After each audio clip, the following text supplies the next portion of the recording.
here. I am from the Mona School of Business and Management, as you have heard, and in the Behavioral Science Unit. And a few months ago, we conceived that it would be really important for our students to understand where are we going with this hub and what are the implications in terms of the human side of the hub. And one of the things that we have noticed is that there's a lot of talk, and certainly we're glad for what the Maritime Institute and others are doing in terms of ramping up in terms of the skills. But what is happening with the culture and the work culture of the organization? And this is what our discussion will be about, because as you know, if we do not get the cultural part of it right, then nothing else will work well. There is a lot of controversy about do attitudes drive behavior and so on. And obviously we do not have the time to get into that right now. But we do know that there is a relationship between work attitudes and work behavior. So with that in mind, I want to tell you briefly about 3 studies that have been done.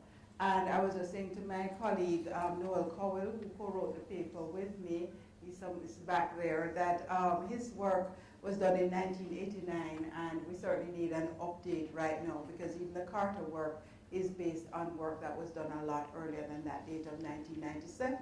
But these 3 studies are very informative in what the work culture is about, and we wonder whether there's been any significant change. Stone, writing in 1982, determined that the majority of Jamaican workers were dissatisfied with their jobs, did not see the workplace as a good place to be, and that they were unhappy with the type of consultation that they got. Carter's work looked and determined that work attitude was a major problem, and that the work behaviors that people were exhibiting were not at all related to what would create a productive environment. When we look at motivation, fascinating that 3/4 of the workforce were demotivated. Think of that, 3 in 4 people were demotivated, and 22%, almost a quarter of those were what he called chronically demotivated, to the point that he called them organizational vegetables. So clearly these workers do not like their jobs. He also determined that they lack confidence in management and that they thought the communication in their workplace was very poor. When it comes to Noel Cowell's work now, what he determined was that the majority of workers do not appear to trust management, and more concerning, management did not realize that this was the case. As we look at that, we say this is a foundation on which we are building.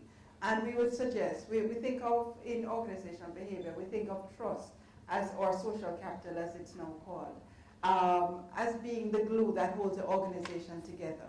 So if that is so, based on what we have found so far, there is really no glue holding the organization together.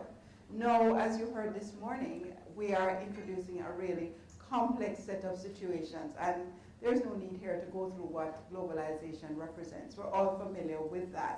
So as we introduce hyper-globalization, a term I heard used yesterday, as we introduce different cultures and a hub of such great complexity, what is likely to happen when we're building on such a shaky foundation?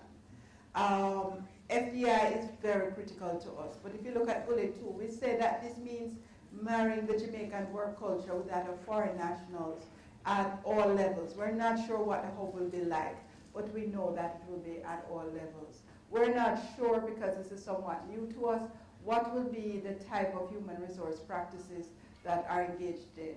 Ambassador Bernal spoke to a couple of them that there is need for greater understanding, but what we have seen so far would suggest that it won't be approached in what we call the best practice HRM.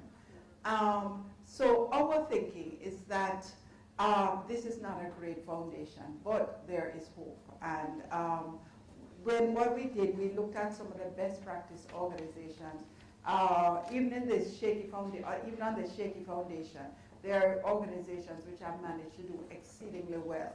And in the interest of time, I'll probably just speak to about 2 of those.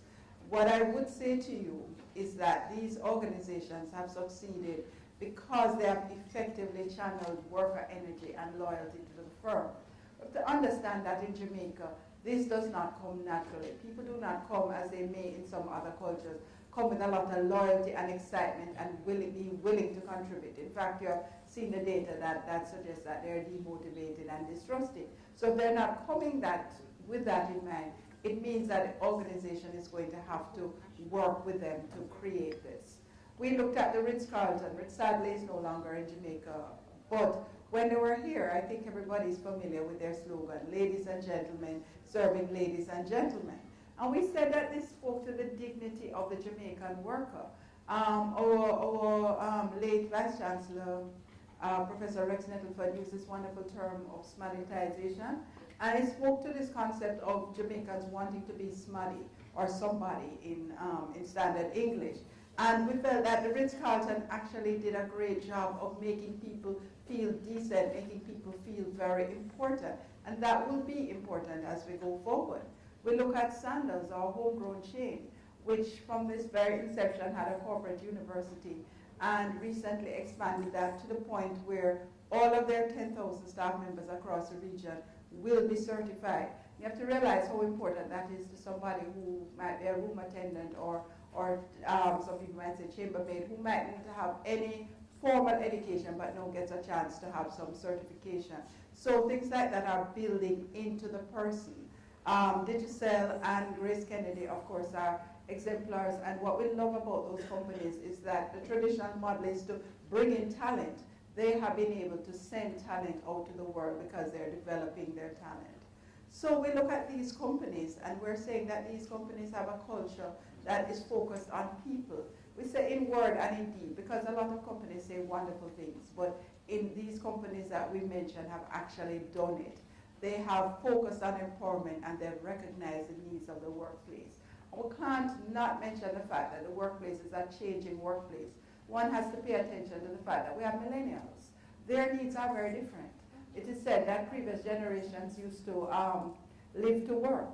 These work to live, right? They just want to do enough to get enough to enjoy their life. What are we doing for them? How are we representing that? What about the women in the workforce?